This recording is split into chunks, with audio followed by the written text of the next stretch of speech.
시청자 여러분 안녕하십니까? 11월 21일 아침입니다. 청와대 앞에서 노숙투쟁을 벌이고 있는 전광훈 목사의 애국 시민, 신자 여러분, 그리고 국회에서 단식 농성을 벌이고 있는 황교안 대표, 모두 추운 날씨에 건강을 잘 유지하시기를 기원합니다. 황교안 대표의 단식 투쟁에는 두 가지 목적이 있습니다. 하나는 지소미아 파악이 공수처 연동형 비례대표제 세 가지에 대한 투쟁, 그 결기를 보이는 것이고, 또 하나는 당 안팎에서 분출되고 있는 한국당 쇄신 요구에 대한 본인의 단호한 결기를 증명하려는 것, 두 가지입니다.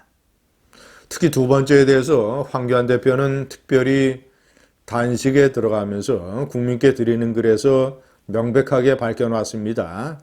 제가 첫 번째로 적어놓은 것입니다. 당을 쇄신하라는 국민의 지엄한 명령을 받들기 위해 저에게 부여된 칼을 들겠다.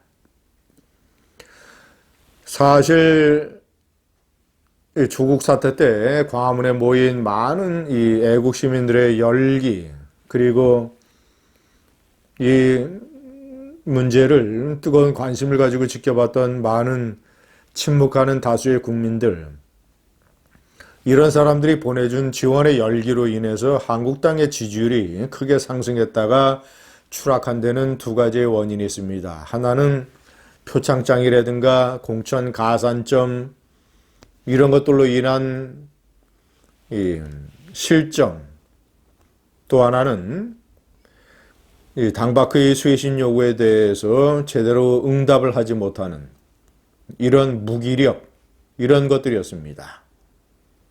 두 번째 문제에 관해서 황교안 대표가 드디어 못을 박았습니다. 저에게 부여된 칼을 들겠다. 일종의 당대표로서 확실한 어떤 물갈이, 공천 개혁, 이 의지를 밝힌 것입니다. 오늘 아침 조선일보가 보도한 바에 따르면 이런 황 대표의 의지천명에 따라서 한국당이 오늘 오후에 총선 기획단 회의를 열고 이르면 오늘이나 내일 또는 하여튼 조만간 최소 40% 정도에 해당되는 현역 의원 물갈이 방침을 발표할 것이다. 현재 현역 의원이 108명입니다. 40%가 넘는다고 하면 40여 명, 최소한 이런 사람들을 공천에서 탈락시키는 구체적인 방법은 이제 공천기획단이라든가 이런 당의 지도부에서 강구를 해봐야 되겠죠. 아예 기준을 내세워서 그런 사람들에게 특별한 점수를 적용을 해서 그런 사람들을 공천 신청에서 배제하거나 아니면 그 사람들이 공천에 신청을 한다고 해도 공천심사, 1차 심사에서 그런 점수제를 적용을 해서 일종의 컷오프죠. 그 과정에서 탈락시키거나 방법은 두 가지 아니겠습니까? 최소한 40% 물갈이 되는 사람들이 예를 들어서 경선이라든가 또는 이제 기타 최종 면접 이 공천 심사에 올라가는 일은 없을 것이다. 이런 것들이 명백한 하나의 기준이 될 것 같습니다. 사실 최소 40% 정도로 이게 충분하겠는가에 관해서는 여러 논란이 있습니다. 최소 40%. 많은 사람들은 절반 이상 싹 물갈이 해야 된다라고 주장을 하고 있습니다. 훌륭한 의정 활동을 보였던 의원들, 그리고 아무런 스캔들이나 잡음이 없이 문재인 좌파 정권이 나라를 망치는 데에 몸을 던져서 싸웠던 의원들, 그런 투쟁에 훌륭한 논리와 또 여러 가지 언행으로 상당한 동력을 제공을 했던 그런 의원들, 그런 의원들은 당원뿐만 아니라 유권자들이 보호를 해서 내년 4월 총선에 다시 국회에 진입을 해서 새로 영입이 되는 어떤 투사 군단과 함께 문재인 좌파 정권의 후반부에 싸울 수 있는 투사 전단이 되어야 될 것입니다. 자, 제가 세 번째에 명기한 대로 배신 탈당파들에 대한 신상필벌이 이 과정에서 이루어져야 됩니다. 최종적으로 아직 당 지도부에 의해서 채택이 되지는 않았습니다만은 공천제도 혁신위원회에서 탈당한 전력이 있는 사람들에게 감점을 적용을 하겠다라고 일단 기획안을 만든 것은 정당에서 이 근거 없는, 이유 없는, 특별한 명분이 없는 탈당이라고 하는 것이 정당에 얼마나 해가 되는가. 정당인으로서의 중요한 범죄 행위가 이 탈당이다. 더군다나 탈당을 하면서 자신을 키워준 친정에 침을 뱉고 나간 사람들, 그리고 뭐 선거라든가 이런 것을 앞두고 편의적으로 또 슬그머니 당에 다시 복당한 사람들, 그러니까 탈당을 해서 몸을 옮겼다가 또 그 당을 배신하고 다시 또 탈당을 해서 들어온 사람들, 이런 사람들은 어떤 형태로든지 문책이 돼야 됩니다. 공천심사위원회는 그런 사람들에게 물어야 됩니다. 당신은 왜 탈당을 했으며, 왜 당을 비판하고 당에 침을 뱉었으며, 그리고 갔던 그 당을 또 왜 탈당을 했으며, 당신이 돌아와서 복당할 수 있는 명분은 무엇이었으며, 그리고 복당한 이후에 당신은 어떤 투쟁 활동을 했는가? 라는 것을 철저하게 물어서 그가 제대로 답변할 수 없으면 신상필벌의 원칙을 적용을 해야 됩니다.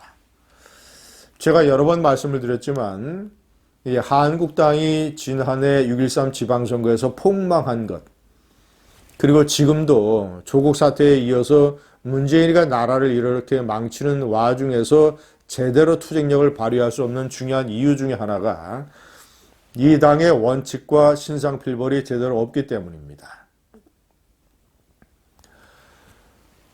자, 이 다섯 번째는 그들이 물갈이 된 자리에 문재인 정권 하반기에 이 정권이 나라 망치기에 싸울 수 있는 투사 군단을 영입을 해야 되고, 그들이 새로운 주력이 돼서 2022년 정권을 탈환해오는 그 어떤 그 거대한 전쟁의 맨 앞에 서는 선봉 세력이 되어야 됩니다. 여섯 번째, 시청자 여러분, 저는 중앙일보 논설위원 시절부터 획기적인 공천제도에 대한 아이디어를 제가 냈습니다. 제가 현재 공천제도를 비판하는 데에 그치는 것이 아니라 저는 분명히 제가 생각하는 대안을 냈습니다. 제가 말하는 대안은 이것입니다. 자, 일단 한국당 자유우파의 가치에 공감하고 당의 노선에 동의하는 이런 당원들 중에서 무작위로 추천을 받습니다. 자원을 받습니다. 그래서 그들 중에서 추첨을 통해서 일정한 공천 배심원단을 만듭니다. 한 60명 정도. 그래서 이 사람들을 세 그룹으로 나눕니다. 지역과 상관없이, 출신 지역과 상관없이. 자, 그리고 전국을 세 개의 권역으로 나누는 것이죠. 서울 수도권, 또 하나는 부산, 울산, 경남, 대구, 경북, 영남권, 또 하나는 충청, 호남, 강원, 제주, 기타 지역. 이렇게 해서 세 개의 권역으로 나눠서 역시 추첨을 통해서 이 60명을 세 그룹으로 나눈 것, 20명, 20명, 20명씩 세 그룹을 그 권역에 파견을 합니다. 그래서 그 권역에서 콘도를 하나 빌려서 2박 3일이 됐든 3박 4일이 됐든 합숙 공천 심사 작업을 합니다. 이 사람들에게서 핸드폰을 전부 다 뺐습니다. 2박 3일, 3박 4일 동안 외부와 완전 차단. 그리고 그 사람들이 생업을 그 기간 동안에 못하기 때문에 과감하게 경제적으로 보상을 해준다. 자, 그리고 그 합숙 심사 기간 동안에 이제 이 공천 신청자들 중에서 중앙당의 공천심사위원회가 1차적으로 서류 면접을 통해서 거릅니다. 그래서 어느 정도 자격을 갖춘 사람들을 전부 다 그 합동심사 배심원단에게 보냅니다. 그래서 스피치도 하게 하고 내가 인생을 어떻게 살아왔다, 나는 왜 국회의원이 되려고 한다, 내가 국회의원이 되면 어떤 일을 할 것이다, 한국 땅에는 어떤 문제가 있고 한국 땅이 어떻게 개혁이 돼야 된다, 이런 것들을 쭉 얘기하고 하고 그리고 20명이 채점제로 해서 심사를 합니다. 그래서 각 지역구마다 공천자를 정합니다. 어떻습니까? 합숙심사 공천 배심원단 제도. 그러면 어떤 것도 끼어들 소지가 없습니다. 외부의 압력, 무슨 금력, 완전히 외부와 차단되기 때문에 정말이지 진정한 이 당이 필요한 사람들을 뽑을 수가 있습니다. 제가 중앙일보 시즌 논설위원 시절서부터 여러 차례 제가 강조를 해온 아이디어입니다. 감사합니다.